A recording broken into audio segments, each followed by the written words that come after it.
오늘 본문은 이제 금식 문제에 대한 제기에 대해서 예수님께서 답변하시는 내용이 나옵니다. 예수님께 어떤 사람들이 와가지고 요한의 제자들과 바리새인의 제자들은 금식하는데 어찌하여서 당신의 제자들은 금식하지 않습니까? 라고 이렇게 따져 묻죠. 그렇게 해서 시작된 금식 논쟁인데 예수님께서 이 세 가지 비유를 통해서 참된 금식이 무엇인지를 분명히 가르쳐주고 있습니다. 이는 단순히 이 금식 문제에 국한된 가르침이 아닙니다. 전통과 율법을 중시했던 그리고 그것을 형식적으로 지켜왔던 이 바리새인들의 정복을 찌르는 그런 교훈이라고 할 수 있습니다. 왜냐하면 그들은 잘못된 목적으로 금식을 하고 있었고 본질에 어긋난 율법 준수를 하고 있었기 때문입니다. 예수님께서 금식 논쟁을 통해서 우리에게 가르치고자 하시는 메시지가 무엇일까요? 그 해답은 오직 새 포도주는 새 부대에 넣느니라, 이 말씀에 함축되어 있습니다.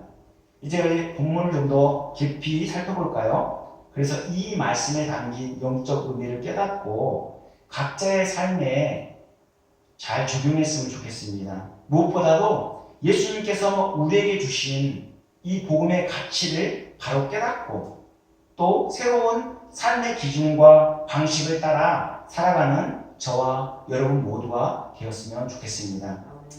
먼저 본문 18절에 보면 요한의 제자들과 바리새인들이 금식하고 있는지라 사람들이 예수께 와서 말하되 요한의 제자들과 바리새인의 제자들은 금식하는데 어찌하여 당신의 제자들은 금식하지 아니하나이까? 라고 말씀하고 있죠. 이 질문은 바리새인들이 예수님께서 세리 마태의 초대를 받아 이 세리와 죄인들과 함께 어울려 식사하는 자리에서 질문했던 내용이라고 말씀드렸습니다. 예수님께 질문하는 사람들이 누구인지 본문에서는 그냥 단순히 사람들이라고만 나와 있는데 마태복음에는 그 질문하는 때와 장소, 대상까지 분명하게 언급하고 있습니다. 마태복음 9장 14절에 보면 그때 요한의 제자들이 예수께 나와 이르되 우리와 바리새인들은 금식하는데 어찌하여 당신의 제자들은 금식하지 아니하나이까? 라고 이렇게 나와 있습니다. 이렇게 세례 요한의 제자들이 예수님께서 마태의 집에 초청을 받아서 죄인들과 세리들과 어울려 식사하고 있을 때 질문하고 있음을 밝히고 있습니다. 그리고 누가는 바리새인들이 마태의 집에서 예수님께 질문하고 있다는 사실을 밝히고 있는데요. 누가복음 5장 33절에 보면 그들이 예수께 말하되 요한의 제자는 자주 금식하며 기도하고 바리새인의 제자들도 또한 그러하되 당신의 제자들은 먹고 마시나이다, 이렇게 고발하고 있습니다. 여기서 그들은 누구입니까?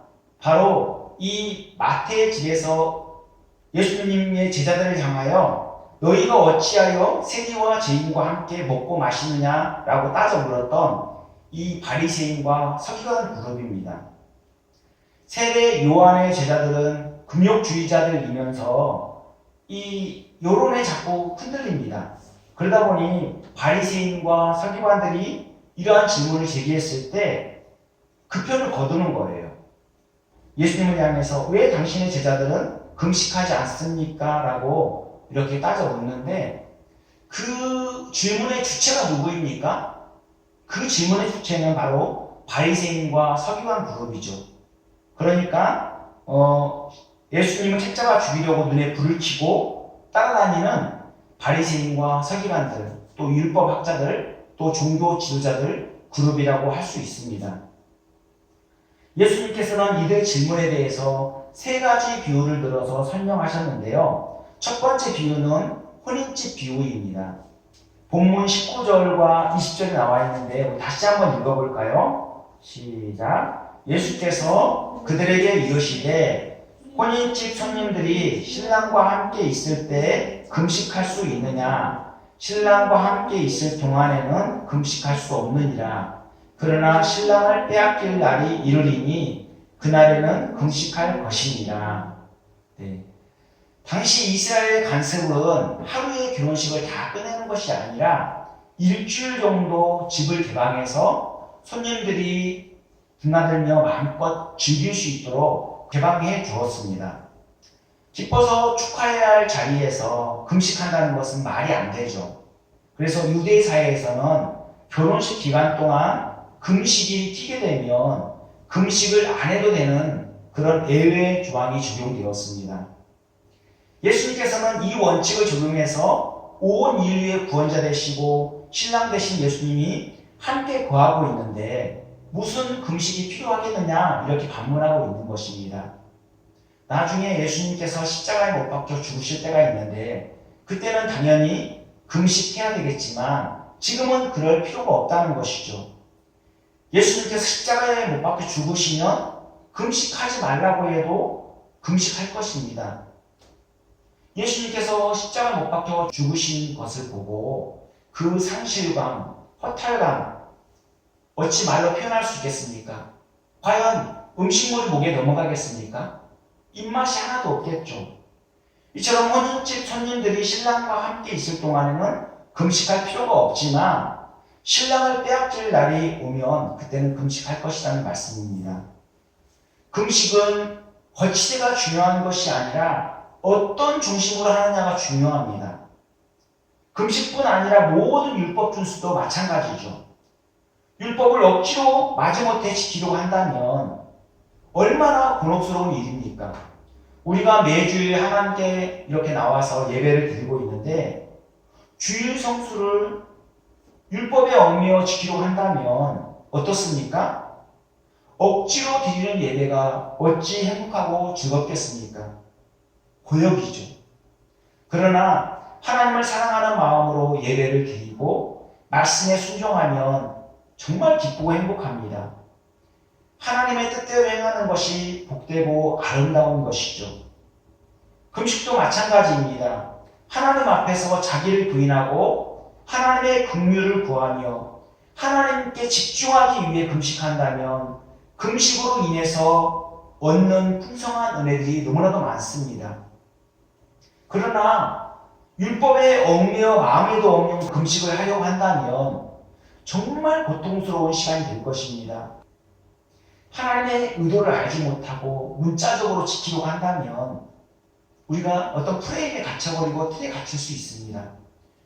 율법의 행위로 구원을 얻는다고 생각하여서 인간적인 기준을 강화하고 고행이나 금욕을 요구한다면 율법의 정신을 외면한 채 하나님의 뜻에 역행하는 그런 결과를 초래하게 될 것입니다.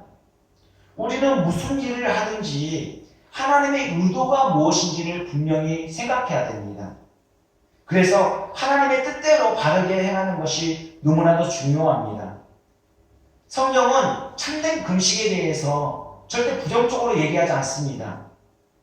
모두 긍정적으로 이야기하고 있습니다. 성경 곳곳에서 참되게 금식함으로써 긍정적인 결과가 나타났음을 보여주고 있는데요. 사무엘상 7장에 보면 이스라엘 백성들이 미스바에 모여서 죄를 회개하고 종일 금식하였을 때 블레셋을 물리치고 평온한 삶을 누리게 되었음을 보여주고 있습니다. 그리고 자신의 죄뿐만 아니라 다른 사람의 죄를 중보하며 금식할 때도 긍정적인 결과가 나타났습니다. 모세가 시내산에서 십계명 돌판을 받아가지고 내려오는데 그 아래에서 이스라엘 백성들은 금송아지 우상을 만들고 그것이 우리의 신이라고 하면서 뛰놀았습니다. 그래서 그로 인해서 하나님이 심판을 내리시죠. 모세는 그 받아든 돌판을 던져버렸습니다. 깨뜨려버렸습니다. 그리고 40일 동안 금식하면서 중보기도 했죠. 이에 이스라엘 죄가 사해지는 역사가 있었습니다. 그리고 느헤미야가 민족이 당한 이 환난을 슬퍼하면서 금식하며 기도할 때 하나님께서 이스라엘에 긍휼의 은혜를 베풀어 주셨습니다. 그리고 절박한 문제를 놓고 금식하며 기도할 때도 놀라운 결과가 나타났습니다. 에스라가 예루살렘으로 귀환할 때 안전을 위해 금식하며 기도하였습니다. 사실 에스라는 바사왕 아닥사스다의 신임을 받고 있었기 때문에 얼마든지 아닥사스다 왕에게 호의를 부탁할 수도 있었습니다. 하지만 인간적인 이런 도움을 요청하지 않았고 그것을 기대하지 않았고 오직 하나님께만 기도하며 나아갔습니다. 그래서 오직 하나님께 금식하며 간구하였을 때 안전하게 이스라엘 백성들이 다 귀환할 수 있었죠. 그래서 에스라 8장 23절에 우리가 이를 위하여 금식하며 우리 하나님께 간구하였더니 그의 응답하심을 입었느니라 이렇게 증거하고 있습니다. 그리고 에스더도 하만이 모르드게와 모든 유다인을 몰살시키려 한다는 소식을 듣고 동족에게 금식하며 기도할 것을 요청하죠. 그리고 자신도 금식하면서 간절히 기도하였습니다. 그래서 에스더 4장 15절 16절에 에스더가 모르드게에게 화답하여 이르되 당신은 가서 수산에 있는 유다인을 다 모으고 나를 위하여 금식하되 밤낮 3일을 먹지도 말고 마시지도 마소서. 나도 나의 시녀와 더불어 이렇게 금식한 후에 규례를 어기고 왕에게 나아가리니 죽으며 죽으리이다 하니라 이렇게 말씀하고 있습니다.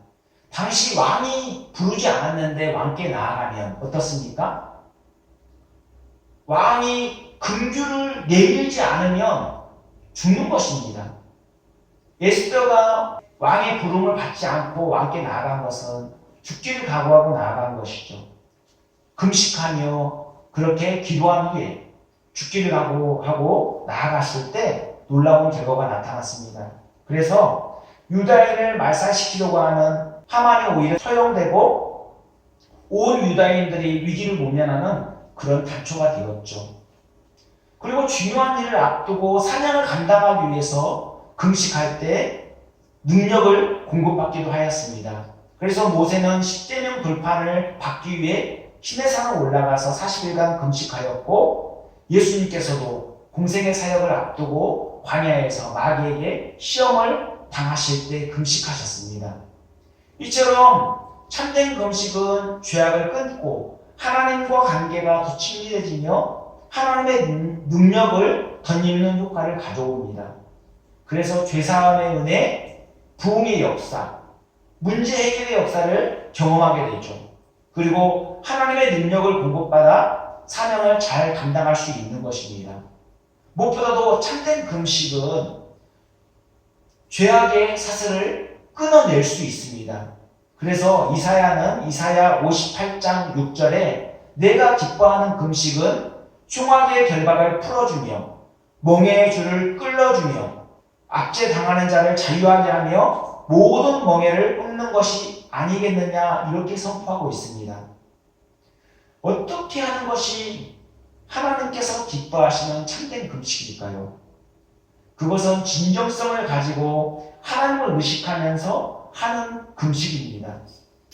예수님께서 제자들에게 가르쳐주신 내용을 보면 잘 알 수 있습니다. 우리 다 함께 마태복음 6장 16절에서 18절 말씀을 한번 찾아서 읽어볼까요? 금식할 때에 너희는 외식하는 자들과 같이 슬픈 기색을 보이지 말라. 그들은 금식하는 것을 사람에게 보이려고 얼굴을 흉하게 하느니라. 내가 진실로 너희에게 이르노니 그들은 자기 상을 이미 받았느니라. 너는 금식할 때 머리에 기름을 바르고 얼굴을 씻으라. 이는 금식하는 자로 사람에게 보이지 않고 오직 은밀한 중에 계신 내 아버지께 보이게 하려 함이라. 은밀한 중에 보시는 내 아버지께서 갚으시리라. 아멘. 네. 하나님이 기뻐하시는 참된 금식은 자기를 부인하고 철저히 하나님을 의지하는 그런 금식입니다. 금식은 사람에게 잘 보이려고 하는 것이 아니고 은밀한 중에 계신 하나님께서 긍휼을 베주실 것을 바라고 하는 금식입니다. 하나님께 더 집중하고 하나님과 더 깊이 만나기 위한 하나의 방편인 것이죠. 그렇기 때문에 보여주기식 금식, 형식적인 금식, 자신을 과시하려는 금식은 금물입니다. 금식은 오히려 자신을 낮추고 하나님을 높이는 행위이죠. 하나님께서는 중심을 보시기 때문에 진정성을 갖고 하나님께 간절히 통해 자복하는 마음으로 금식할 때 하나님이 받아주십니다. 그러므로 일부러 감출 필요도 없고 그냥 평소처럼 자연스러운 태도를 취하며 금식하면 되는 것이죠. 그런데 예수님 당시 바리새인과 서기관들은 금식을 자랑으로 여겼습니다. 그들의 금식은 형식에 치우쳤고 쇼에 지나지 않았습니다. 그래서 점점 금식에 대한 기준을 강화하였죠. 금식에 대한 기준을 강화해서 지킴으로써 사람들의 존경심을 더 끌어내려 했던 것입니다. 모세 율법에는 공식적으로 1년에 한 번 금식하도록 되어 있습니다. 그날이 바로 대속죄일입니다. 물론 개인적으로 금식한다거나 어떤 특별한 일이 있을 때 기간을 정해서 금식하는 것은 구약시대나 예수님 당시나 마찬가지였습니다. 지금도 금식 방법은 많이 바뀌었지만 일정 기간 정해서 금식하는 것은 대동소이합니다. 그래서 우리 주변에 특별한 의미를 갖고 하루 금식을 한다거나 일주일 금식을 한다거나 또 세일에 3주 동안 이렇게 금식한다거나 또 40일 금식하는 분들도 있습니다. 레위기에 대속죄일에 대한 규정이 나와 있는데요. 레위기 16장 29절에 보면 너희는 영원히 이 규례를 지킬지니라. 일곱째 달 곧 그 달 10일에 너희는 스스로 괴롭게 하고 아무 일도 하지 말되 본토인이든지 너희 중에 거류하는 거름인이든지 그리하라 이렇게 명령하고 있습니다. 여기서 스스로 괴롭게 하라는 그런 말씀이 나오는데 스스로 괴롭게 하는 의미로 금식을 하였던 것입니다. 우리가 대속죄일에 대해서 먼저 이해하는 것이 중요한데요. 잠깐 살펴보겠습니다. 대속죄일은 유대인들에게 있어서 중요한 날입니다. 유대력으로 7월 10일에 있습니다. 대속죄일은 히브리어로 욤 키푸르라고 하는데 이 욤이 히브리어로 날이라는 의미를 갖고 있고 이 키푸르가 덮는다, 커버라는 의미를 갖고 있어서 죄를 덮는 날로 그렇게 인식하고 있습니다. 이는 모세가 시내산에서 40일 금식한 후에 두 번째 십계명을 받아 내려온 것에서 유래되었죠. 하나님께서 다시 십계명을 주셨다는 것은 우상 숭배한 이스라엘 백성들의 죄를 용서하셨음을 의미하는 그런 것이기 때문에 그렇게 그날을 지정해서 대속죄를 지키는 것입니다. 그래서 구약시대의 대제사장은 이날 백성들과 제사장들의 죄를 사함받기 위해서 황소와 염소피를 가지고 지성소까지 들어가게 됩니다. 1년에 딱 한 번 지성소에 들어가는데 바로 이날이 대속죄일입니다. 이날은 공식적으로 이스라엘 백성뿐 아니라 그곳에 거하는 모든 나그네까지도 안식일로 지키고 금식해야만 했습니다. 지금도 유대인들은 유대 전통에 따라서 저녁 해질 때부터 다음날 저녁 해질 때까지 하루 동안 이 대속죄일을 지키게 되는데요. 각 가정과 회당에서 금식하며 지난 한 해 동안 지은 죄를 회개합니다. 그리고 예루살렘에서는 유대인들이 흰옷을 입고 이 왼쪽 팔에 성경 말씀이 적힌 테필린을 7번 감고 또 머리에도 성경 말씀이 들어있는 키파를 쓰고 그리고 통곡의 벽에 모여서 금식하면서 경건하게 기도를 합니다. 그리고 속죄일이 끝나게 되면 양각 나팔을 불어 알리죠. 그렇게 하면 준비한 빵과 음료를 서로 나누어 먹음으로써 대속죄일을 마치게 됩니다. 그리고 대속죄일에 앞서 나팔절이 있는데 이 나팔절은 유대력으로 7월 1일에 있습니다. 나팔절이 유대인에게 있어서 새해입니다. 나팔절은 히브리어로 로시 하샤나라고 하는데 로시라는 이 히브리어는 머리를 뜻합니다. 그리고 하샤나는 해, 연을 의미하기 때문에 한 해의 첫날을 의미합니다. 순양의 뿔로 만든 나팔을 불어 새해를 알리면 이날부터 대속죄일까지 10일 동안 회개를 촉구하며 대속죄일을 경건하게 준비해야 했습니다. 그리고 이제 7월 15일이 되면 초막절인데 일주일 동안 초막절을 지켜야 되죠. 곡식을 추수하여 저장한 후 지키는 절기라고 해서 수장절이라고 하고, 또 장막 생활을 했다고 해서 장막절이라고도 합니다. 그래서 레위기 23장 34절에 이스라엘 자손에게 말하여 이르라, 일곱째 달 15째 날은 초막절이니 여호와를 위하여 이래 동안 지킬 것입니다. 이렇게 말씀하고 있습니다. 초막절은 하나님께서 이스라엘 백성들에게 광야 40년 동안 베풀어 주신 은혜를 기억하면서 감사하는 절기입니다.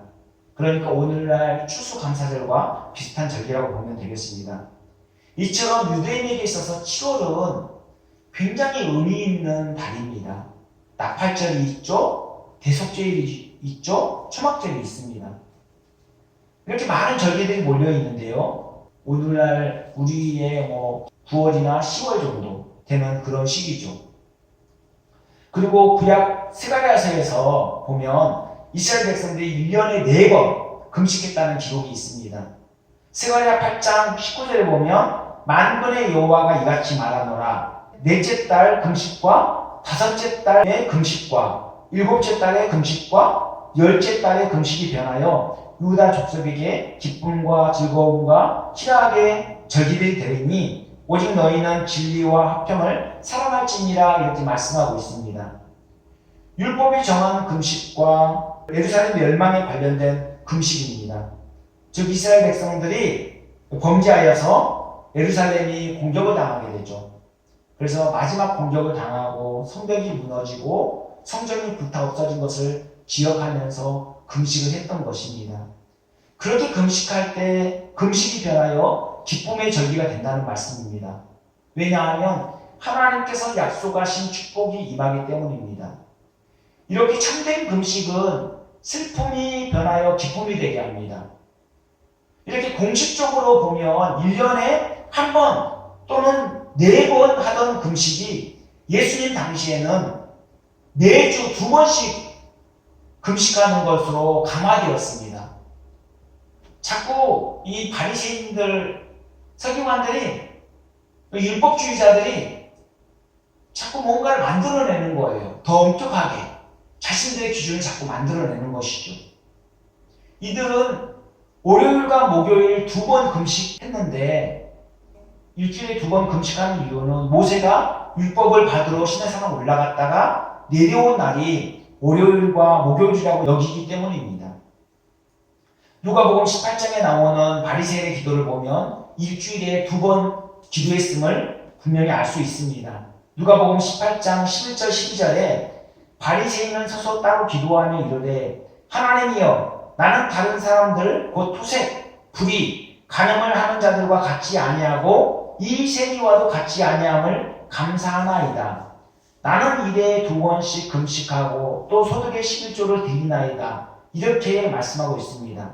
이처럼 바리새인은 일주일에 2번씩 금식하면서 자기들이 정한 기준과 규칙을 철저히 지켰던 것입니다. 그리고 예수님께서 2번째로 생배 조각과 낡은 옷을 비유로 설명하셨는데요. 본문 21절에 보면 생배 조각을 낡은 옷에 붙이는 자가 없나니 만일 그렇게 하면 기운 새 것이 낡은 그것을 당기어 헤어짐이 더하게 되느니라, 이렇게 말씀하고 있습니다. 여기서 생배 조각은 예수 그리스도로 말미암는 복음의 질서를 의미한다면, 낡은 옷은 인간이 만든 전통, 기준, 관습, 유대주의를 의미한다고 볼 수 있습니다. 그러니까 하나님의 법과 질서를 인간이 정한 기준에 맞추려고 한다면 안 되죠. 하나님의 법보다 인간의 기준과 어떤 규칙이 우선할 수 없어요. 최고의 권위를 가지고 있는 것이 바로 하나님의 말씀인 성경이지 않습니까? 모든 인간의 전통이나 기준이 성경보다 더 우선될 수 없다는 것입니다. 이 오랫동안 즐겨 입던 옷이 구멍이 나서 이제 새 옷감을 대가지고 다시 꿰맸다고 가정할 때 꿰맨 옷을 빨게 되면 어떻게 됩니까? 새 옷감이 쪼그라들어서 낡은 옷을 당기게 됩니다. 새 옷감은 신축성이 뛰어난 반면에 낡은 옷은 신축성이 없기 때문입니다. 물론 지금은 기술이 발달되어서 그러한 문제가 거의 나타나지 않지만 과거에는 그런 문제가 있었습니다. 예수님 당시에도 이러한 문제가 있었기 때문에 예수님께서 이 비유를 사용하신 것입니다.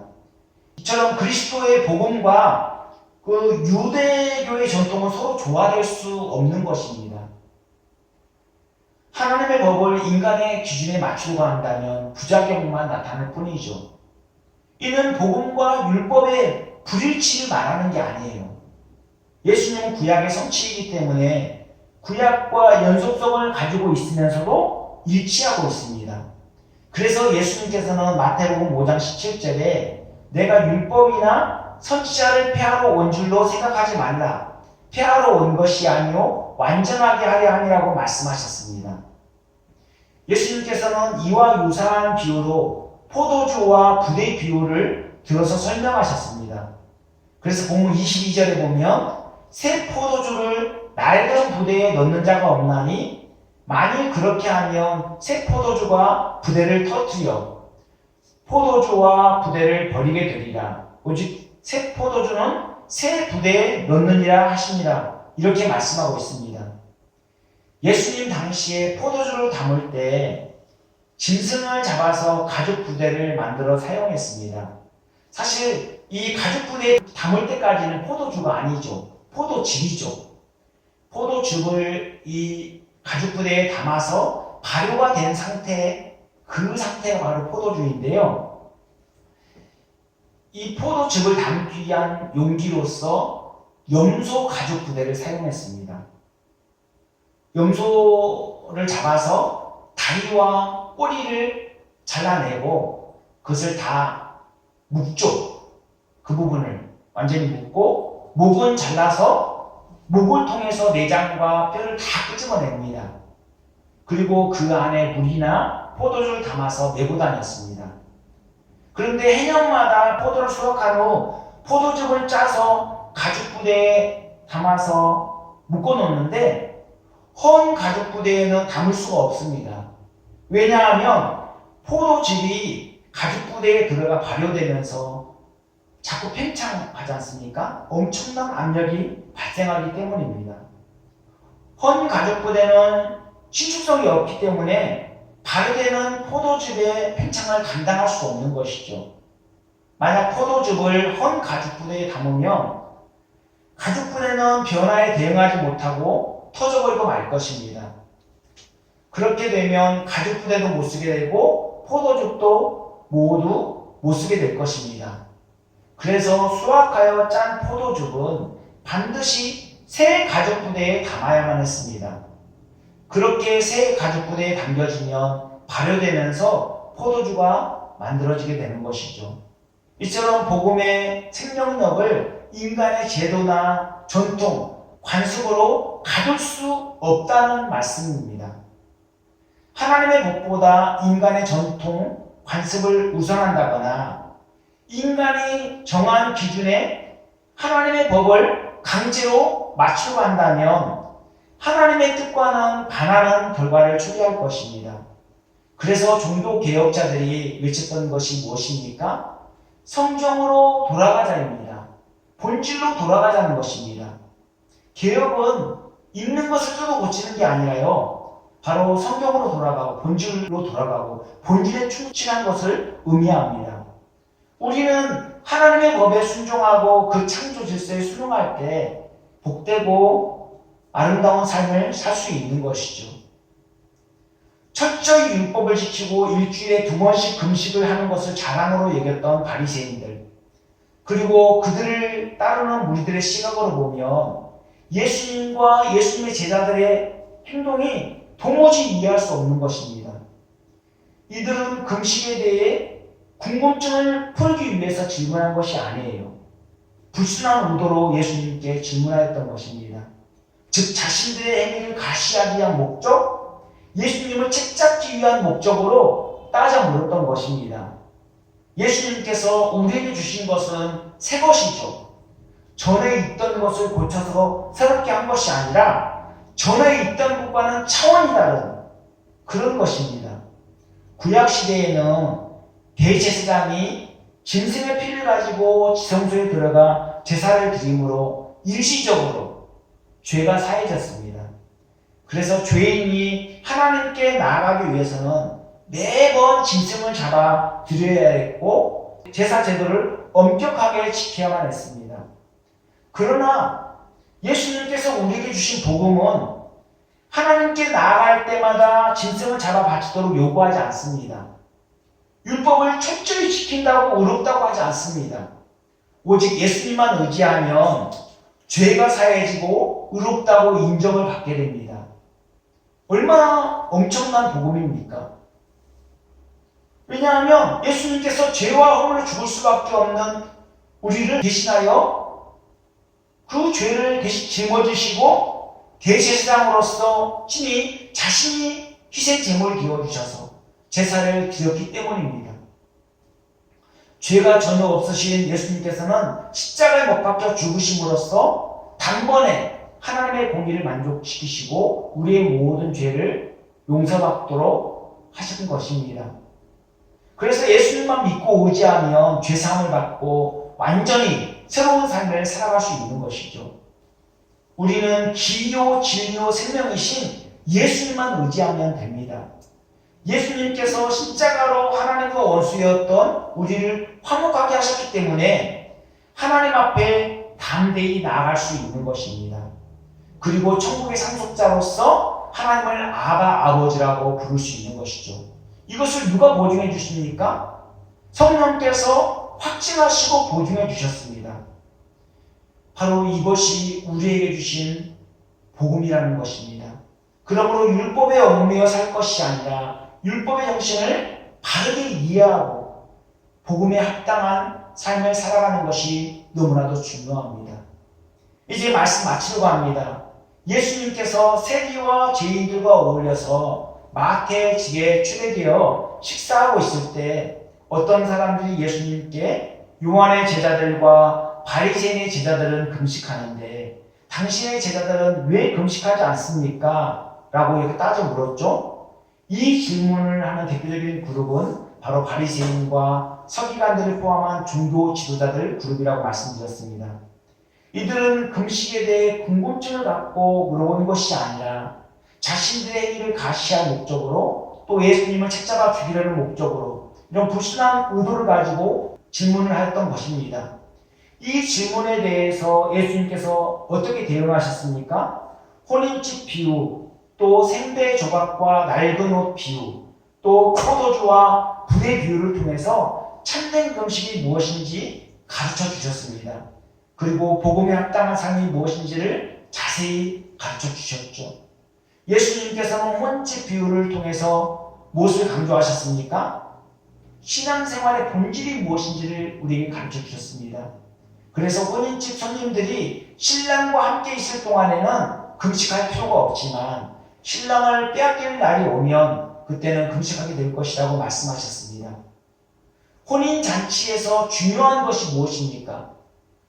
형식이나 제도나 관습이 중요한 것이 아니라 결혼 당사자죠.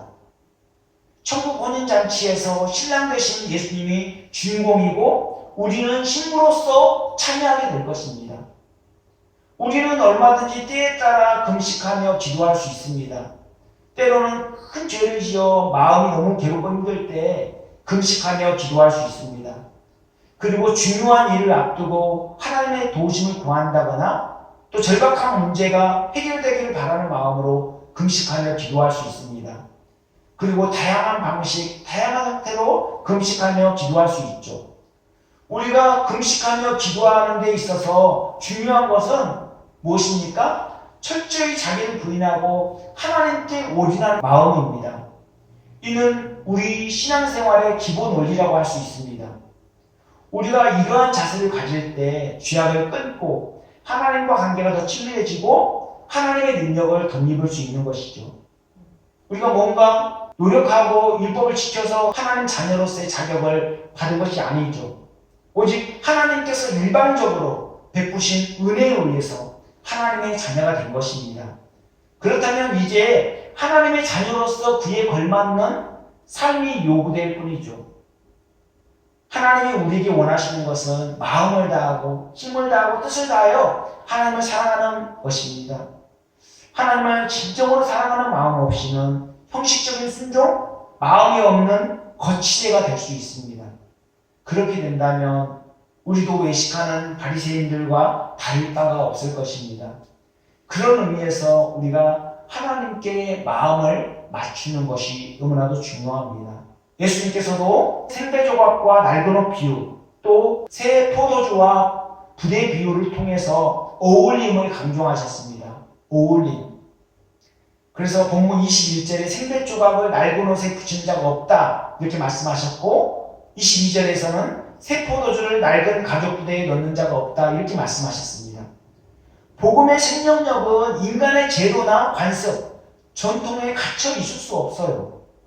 인간이 만든 그 어떤 것도 복음의 생명력을 제한할 수 없습니다.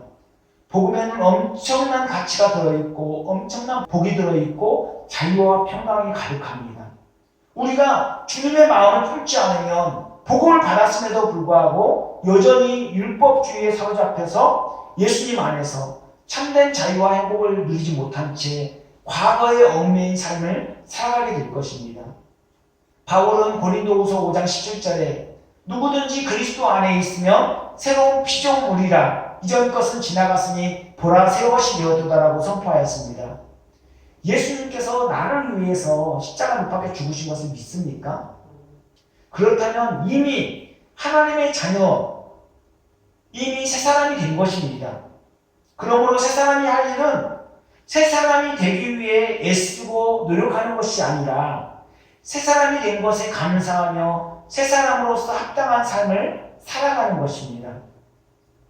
새 사람으로서 합당한 삶을 산다는 것은 하나님의 뜻에 반하는 삶의 방식, 제도, 습관, 고정관념을 모두 벗고 예수님으로 옷 입은 자로서 그 옷에 어울리는 삶을 사는 것입니다. 예수님께서는 우리의 죄의 옷, 냄새나고 더러운 그 죄의 옷을 다 벗겨주시고 예수님의 의의 옷을 우리에게 입혀주셨지 않습니까? 그럼 그 옷에 합당한 그 의의 옷을 입은 자로서 그 합당한 삶을 살아가야 되지 않겠습니까? 여전히 과거의 나쁜 습관들, 예수 믿지 않았을 때 그런 어떤 행동 방식을 그대로 따라간다면 그것은 그 옷에 어울리는 삶이 아닌 것입니다. 우리의 전 인격이 바로 예수님께 사로잡힐 때 바로 그 옷에 어울리는 삶을 살아갈 수 있는 것이죠. 저와 여러분, 우리의 삶을 돌아봤으면 좋겠습니다. 과연 정말 그 옷에 어울리는 삶을 살아가고 있는지, 한 주간 그것을 깊이 묵상하면서 그 옷에 어울리는 그런 삶을 살아가도록 그렇게 애쓰고 또 주님께 더욱더 기도하며 더 주님께 집중하는 그런 삶을 살았으면 좋겠습니다. 기도하겠습니다. 사랑과 은혜가 풍성하신 하나님, 죄와 허물로 죽을 수밖에 없는 우리에게 예수 믿는 믿음을 주셔서 구원하여 주심을 감사를 드립니다. 우리가 예수님을 믿음으로 말미암아 하나님의 자녀가 되었음에도 불구하고 여전히 잘못된 문화와 관습, 제도, 전통에 얽매여 살 때가 얼마나 많은지 모릅니다. 하나님께서 우리에게 주신 복음의 생명력, 그 영향력을 우리의 유한한 생각으로 제한하지 않게 하시고 새 사람으로서 복음에 합당한 삶을 살아가도록 우리를 인도하여 주시옵소서. 알게 모르게 우리 스스로 만들어버린 기준과 원칙, 익숙해져 있는 습관까지도 하나님의 뜻에 반하는 것이라면 모두 청산하게 하시고 주님의 마음을 품고 주님의 가치관을 가지고 새 사람으로서 복된 삶을 살아가도록 이끌어 주시옵소서. 이 모든 말씀을 예수님 이름 받들어 기도합니다. 아멘.